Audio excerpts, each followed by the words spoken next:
के दरख्वास्त है तमाम उम्मत मुस्लिमा से। सर 5 बच्चों को बचा लो, हम कमजोर है। सर 5 बच्चों को बचा लो, उस औरत ने कुरान का वास्ता दिया। सर 5 बच्चों को बचा लो, हम कमजोर है। वज़ीर आज़म साहब, चीफ जस्टिस ऑफ पाकिस्तान, इस 5 बच्चों को बचा लो। क़यामत के दिन ये बच्चे या औरतें हम सब गिरफ्तार को पकड़ लेंगे। अल्लाह ताला खैर करे।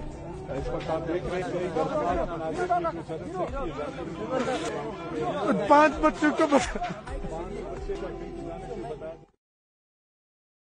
बारखां में कुएं से मिलने वाली लाश का पोस्टमार्टम मुकम्मल कर लिया गया।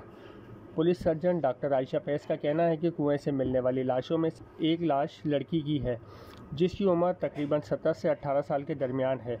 मकतूला के साथ ज़्यादती हुई है। लाश की शनाख्त मिटाने के लिए सर पर 3 गोलियां मारी गईं और चेहरे पर तेज़ाब फेंका गया। पुलिस सर्जन के मुताबिक कत्ल की गई लड़की गिरानाज नहीं बल्कि इसकी बेटी हो सकती है। सरदार अब्दुल रहमान खैदरान को कोयटा में DIG ऑफिस से हिरासत में ले लिया गया है।